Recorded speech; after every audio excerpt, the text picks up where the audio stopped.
200 milligrams per can. All right. I think it's like, it was like 2 cups of coffee. I think these are like 300 or something. We needed. Stoked. It took fucking forever to get set up again. If you watched the last episode on video, it's all me. You'll notice that it's just all AJ. That's because one of our cameras died, and we were like, maybe we'll just risk it. We'll just use the same camera again, and it worked in tests.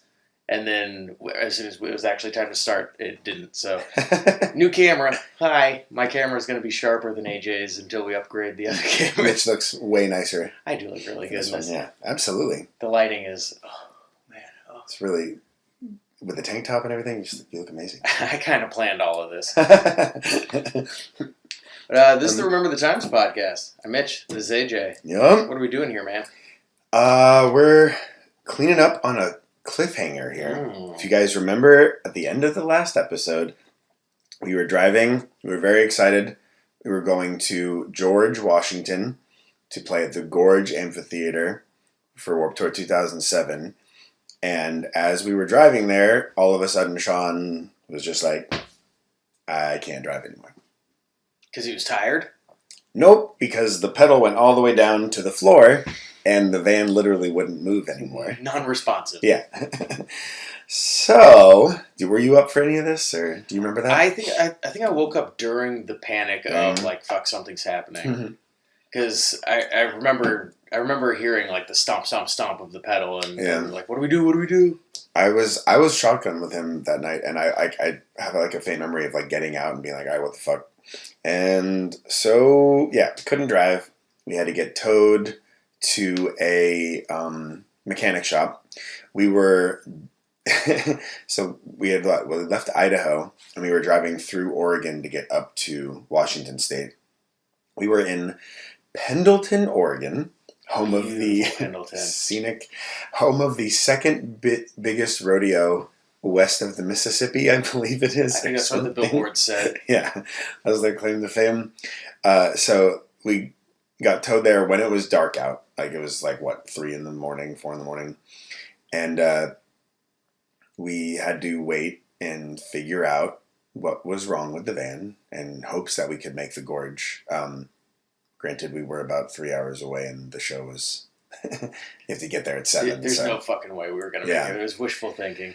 Yeah, so I remember calling Fletcher and Ken, told them what was up. Probably Fathom as well. Yeah, and I don't think we called Kevin Lyman. I don't think we were ever really in direct contact with him for any of this like nitty gritty stuff. Yeah, in later years, like, are we showing up? In later years, I did get his number. I still have it in my phone. Let's prank call him right now. Let's do it. So I'll tell you about that later. But and Fathom just must have, or you know what? Probably no one gave a fuck anyways if we were there, except for the fact that we couldn't sell family. But I remember while we were waiting for the mechanic to figure out what was going on, did we get a lift into town, or did we call a taxi? I don't think we called a taxi. They must have driven us or something. Yeah, somebody dropped us off in town to just like kill time.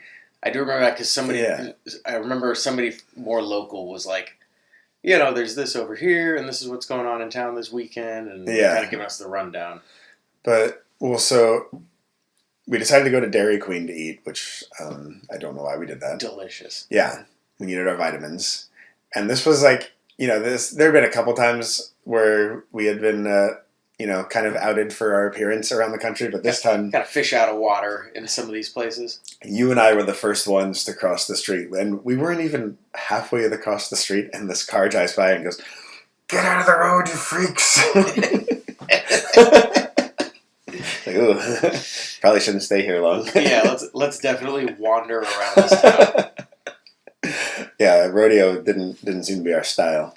Well, I remember there was also a bunch of billboards for like a cage fight that was happening, and in my mind it was just like 2 locals that were fighting. Oh, really? I didn't recognize any of their names. It wasn't UFC or anything like that. It was just like, hey, fucking Billy and Ted are gonna go fight. And the whole town's going to gather around and watch it. It's going to be sick. That's hilarious. They're finally settling the beef. That would have been a great way to pass the time. We did that, And then we went and saw Rush Hour 3 I remember this. at one of the smallest movie theaters I've ever been to. I think there was like 3 screens or something. Yeah, and I think we were the only people there. Yeah, if you want to pick 1, 2, or 3, go for it. Yeah. And I remember getting there, and I don't think it was open at the time. We basically Really? like, we got to come back at like 2 p.m. when the first screening is. I laughed so hard at that movie. We needed it. Yeah, we really did because we were super bummed. Morale was low, and Chris Tucker and Jackie Chan brought us back. Yeah, that was we definitely needed that. So that was what? Probably 3-4 hours of killed time. And then we made it back to the mechanic shop somehow, only to find out that the van was unfixable. Yeah, it was dead van. Yeah, the transmission went. Well, so we would have had to buy a new transmission. So I called Fletcher, told him the deal, and he was basically like, fuck it, just leave it there. Don't fix it. So now we had to figure out how to finish the tour without our van. And like we still had the trailer, so we couldn't just like abandon the tour. Like we were gonna couldn't fly home. We had to figure out a way to do it. Yeah, we got to move the trailer. I remember also being bummed because like if you remember the van was a slice of history. Like it was 98 Meats van. It had like their names carved in it and stickers and shit, and it was just like, and then we loaned it to the Allura guys, and they fucking killed it in Pendleton, Oregon. Not 2 months into their run. Yeah, and now it lives there forever. I mean, I never heard what happened to it. I'm assuming they sold it for parts. I thought I remembered hearing that it got brought back somehow. Really? Or recovered in some way. Interesting. I mean, Fletcher probably would do that. Yeah, I mean, I think legally you can't just abandon the car. It's in his name. He probably would need to scoop it up. Well, fuck, he never told me that. Now I feel bad. Even worse than destroying his van. Ask him. Yeah, I could do that next time I see him. But, so now we have no van. We're missing the coolest venue on the whole tour. And we have to figure out how to get to St. Helens, Oregon the next day. I thought we got like a hotel and stayed there for like days. That's how long it felt like I was in that city for. Mm-hmm. We were only there for not even 24 hours. I think we like pulled into a hotel, crashed there, and then left. Did we get a hotel? I should ask Sean or something. But because was this after we solved the transportation or before? This was all in one day because we made it to the Oregon show the next day, and it was literally Idaho, Washington, Oregon. So there was no day off there. So we were literally only in Pendleton for a day. Okay, yeah, we might not have even crashed in Pendleton. So we decided to rent a U-Haul for the rest of the tour. Smartest move any band has ever done on tour. Not one of the little vans, like ones with the actual the big box ones. Yeah, and we hitched our trailer, which was also 98 Meats trailer, to the back of the U-Haul, and we drove for the last week or so of the tour in a U-Haul. We had a bunch of stuff sliding around in the box part of the U-Haul, including 3/5 of the band. 5 out of the 7 of us. 5 out of 7, yeah. We'd have 2 in the front in the cockpit. We'd have a navigator and a driver. And then everybody else was just sliding around in the box with a bunch of gear. Most of the heaviest stuff was in the trailer because you actually need your heavy stuff in the trailer to keep it from kind of flipping. But like all of our like personal effects it was in there. I was actually at first I was really happy because there's so much room. There was so much room, and like the floor was cold, and the AC didn't work in the van, so it was like we actually got a break from sweating. And so I was like, oh, this is just fucking luxury. But no seatbelts, no nothing. I remember, like, I can't imagine what people thought of, like, us pulling to a gas station. Like, the door comes up and we're like, like 5 people just rolling out of the back. Pitch black in there when it was close. So you just have no idea what's happening. There's no way to communicate with the drivers unless you, like, bang on the back of the thing. Yeah. And then they have to pull over, get out, come around, and open the back to talk to you. The lights would go off after, like, 5 minutes or something. Yeah. And then it's just literally just pitch black till we got to the next city. Or the stop, which is absolutely I think hilarious. Once we had the U-Haul, that was when I became like a lot more of a driver. Yeah, I would rather be up here than in the pitch black death box. I don't remember exactly when this happened, but you were driving, and I think Sam Cortina, our roadie, was up there with you, and you were parking. I know exactly what story you're about. Yeah. But I think it was. you pulled under a tree or something, and I don't think I've ever heard such a more disturbing noise. Like, apparently it sounded like nothing to you guys. So if you've ever driven one of those U-Haul box trucks, the cockpit's like almost detached from the back of it. Like it's not part of the same piece. So we pulled up to a hotel, and we pulled under a tree with like some low-hanging branches, and I thought nothing of it. Nothing happened at all. And then we get out, we open up the back, and everybody in the back of the truck is fucking mad. Because what did you just do? At this point, you've already been scared, and the scared has settled down, and now you're like, Mitch, what the fuck did you just do? And I'm like, what are we yelling at me for? I have no idea. Apparently, it was just nails on a chalkboard dragging along the top of. It literally sounded like when like Godzilla or like rips open something. Like that's what it sounded like, and like out of nowhere, suddenly when you're in a pitch black box, pitch black. So we heard it, and Chris was like, "What the fuck was that?" And he jumped like from one side and landed on Sean and I because he was so scared of the noise. Hold me. Like, I don't think he meant to jump on us, but he was literally, he was just trying to get to the sound. And just all of a sudden, it was like, oh, fuck.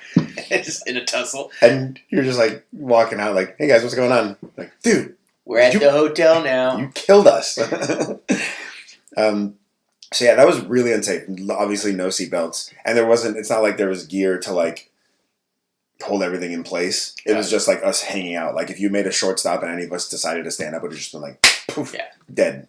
So people were just flying around. So we nailed that. Yeah, excellent decision making by a bunch of 19-year-olds. Honestly, I was like so happy though to not be in the van. Like I just thought it was like fun and novel. A God blessing. Yeah, and we're like, this like financially makes more sense than bailing on the tour and figuring out how to get the trailer home. 100%.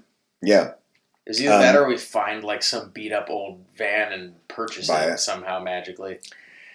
Oh, I have stories about that for future tours. But so I think it was in Josh's name, which will come up next episode. But so anyways, we missed the greatest show of the tour, apparently. And we drive to, I want to say it's Deer Island, Oregon. I think is what it's called. And it's like not in the city really. It was just like this really wooded area, which was also very nice because it was like not in direct sunlight. But I remember that being a really, really pretty venue. Is this the one that they would consider like Bend, Oregon? Yeah, Like Bend being the like closest bigger city, or Portland. Fuck, I don't remember. But yeah, it was something like that.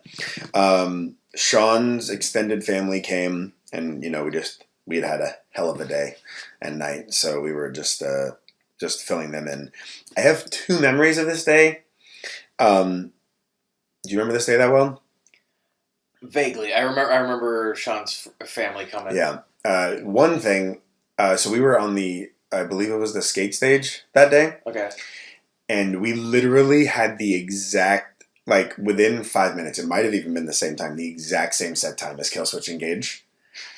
And we all knew, I don't know if you remember this, we all knew how to play End of Heartache. We used to play it as SB&C back in the day. So we were very close to being like, let's play it at the same time as them. Wait until we hear them start and then we jump in. Yeah. Because we know it's their closing song. And we play, our guitars are a half step higher than them, so it just would have sounded so bad. It would have sounded like jazz, man. It's discordant. It's jazz, baby. Ooh, baby. We probably would have gotten kicked off for that. Yeah. Or they would have gotten mad. They would not have found it to be like cute and cool. I would not have wanted Howie to be mad at me. But he would beat the shit out of you. I'm sorry. Sorry, Howie.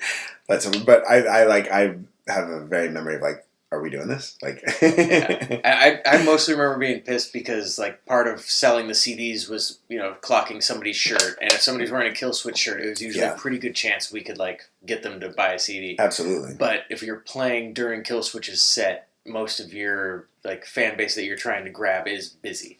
Yes, exactly. No metal fans were around to watch us that day. They're all occupied. Which, by the way, since we're saying it, talking about selling CDs. We do have a lot of physical CDs left. You can buy them if you want from us. If you're a physical one, you get a really pretty picture of Mitch in there. If you're just listening, AJ is doing a full like home shopping network pitch for our CD. It's worth it. I have 2 CDs on our shelves right now that are just raring to go. We'll sell them for Warped Tour prices. I think we were selling these for $5. Counting for inflation. So what is $45. that? $45. It's $5 in 2007 money. Yeah. The only other memory I have of this day, I'm very not proud of. Do you know what I'm referring to? I do, because I actually You actually have a note this time. How do you want to approach this? Do you even want to tell this story? We can't say the band if... Yeah, well, I mean, we definitely can't not tell the story now based off of how much you've built it up. Okay. We're just going to be like, hey, never mind. Have a good one. See you next episode. There's picture proof of it, too, so we're going to have to blur this out if we... Yeah, just don't post the pictures, because then that'll be too easy to figure out. Well, if you blur the picture, then they can't see what it was. I'll trust you. It's very important, I think. But yeah. Anyways, keep in mind, we're all between 18 and 20 years old right now. Our first tour, very impressionable. Basically, everybody feels like they're above us. And a merch guy, somebody's merch guy, came up to us and asked us, he didn't feel like getting his band to sign autographs on these pictures that he was going to sell. I think basically that it was like, it was going to be like herding cats to try and get all the signatures. Yeah. So he asked us, Allura, to pick a band member on the pictures and just sign like 50... Just crank through. 50 promo shots of them. And we all, like 4, 5 of us, whatever it was, picked a member and we just signed. Like, and they sold so many of them. I felt terrible. Were they being sold? I thought they were being like included as... Oh, okay. That's better. Yeah. I mean, it definitely You're right. It definitely was It's used still to encourage a sale, but it wasn't like you are purchasing this autographed thing. It was like, and if you buy this, you get an autographed poster. Yeah. That's not great, but we were young and impressionable, and we were like anything to make people happy. Even even the merch guys felt like above us. Mm-hmm. Like I felt like literally everybody on the tour was above us. Yeah. So if somebody asked us to do something, we were doing it.